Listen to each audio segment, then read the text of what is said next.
We are back. Thanks for staying with us, and joined in studio now by Tom Djokovic. Tom's the CEO of XsunX Incorporated, XSNX is their stock symbol. Tom, great to have you in studio. Don, it's a lot of fun to be back. Now, of course, you're in the solar business. Specifically, you're involved in commercial solar installations for the most part. You're really specializing in solar canopies, which I find really interesting. Tell us about that.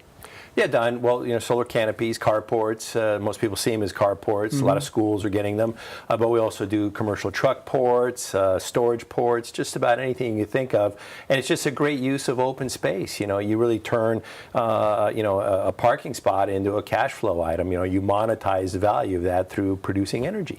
Well, one of the roadblocks in commercial solar I knew was if, for example, you've got a building, may not have enough roof space for a solar installation to achieve all the electrical requirements that they need, or maybe he had a roof put on 10 years ago, doesn't want to put solar panels on top of that new roof. We run into that all the time. That's really what drives most of the phone calls. I mean, when we leave here, I'm driving over here in LA to a golf course community where obviously a center rather where there's really no roof space whatsoever, but they got lots of open ground. So it's a great alternative, and same thing, I'm going to visit a hotel later today, same situation where they probably don't have a lot of roof area, but they've got parking area. So it's a great way to put those spaces to use and, get solar energy to start lowering your operating costs. I also found what you folks are doing is fascinating. You're getting into energy storage, solar storage, which I think is just remarkable.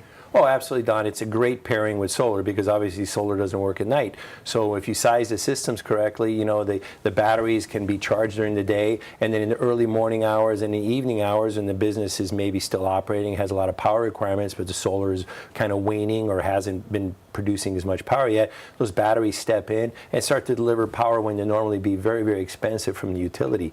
So we're providing a lot of proposals where we pair the solar, the energy storage, and on top of that what's called demand control, where we manage through priority management, turning things on and off, non-critical AC systems, forklift chargers. One company's got 10 forklift chargers, and they all turn on at the same time.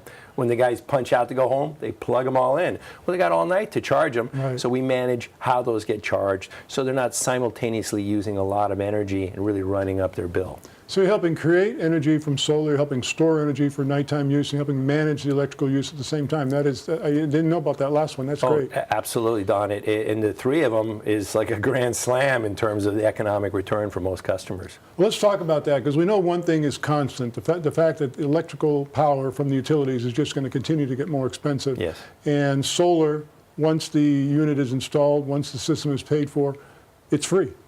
Oh, absolutely. I mean, there's very little maintenance. It's about averages anywhere from $1 to $2 per solar module to wash, minimum once per year, depending on the location. And that's really about it. Everything else runs very, very reliably, and yes, once it's paid off. And the average payback period, I mean, the last several proposals we provided to commercial enterprises had paybacks in the near 3-year period. I mean, really? 3.2, 3.4 year paybacks. Wow. That's assuming they can monetize the tax benefits.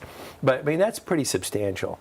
That really is an economic incentive for customers. And depending on the kind of company you're running, either it reduces your operating costs and the cost of delivering, producing your goods, or maybe you're running a multi-tenant office building, and it reduces your, it increases your net operating income, which increases the value of your property, when you times it by your cap rate. So, we spend a lot of time creating and detailing and discussing the financial benefits with customers, not just the solar aspect, and we can prove on paper exactly how it's going to work for them.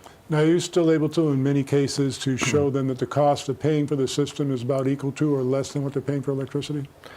Oh, absolutely, absolutely. I mean, on average, the 25-year amortized cost per watt on most systems is down around 2 cents per kilowatt hour. Wow.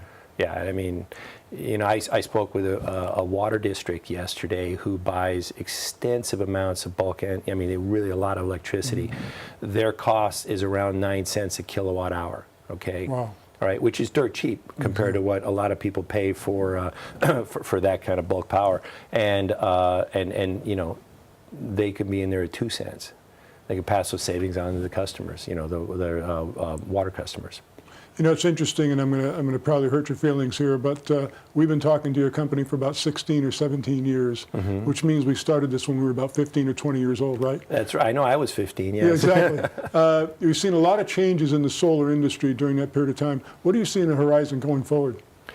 Well, I think the biggest thing I see going forward, Don, is the marrying of all three of these technologies I was just discussing with you, because that really, the ability to work all three of those technologies together gives people the ability to not just offset, but completely manage their energy and the cost of their energy. And that's what's really important on a 24-hour basis, not just when the sun's shining. And that's really, one of the biggest things. Obviously, adoption rates, we're starting to see those go up, and because people are starting to realize, that there's significant cost savings there. So that's something that's big on the horizon. We're getting more calls this year than we did last year from commercial entities, and I think that's indicative of the fact that I think it's starting to become, it's not considered a fringe idea anymore. No. I think a lot of companies are starting to think, hey, this is part of an actual financial plan I should integrate into my business. XSNX is the stock symbol. XsunX is the name of the company. Tom, always a pleasure. Thank you, Don.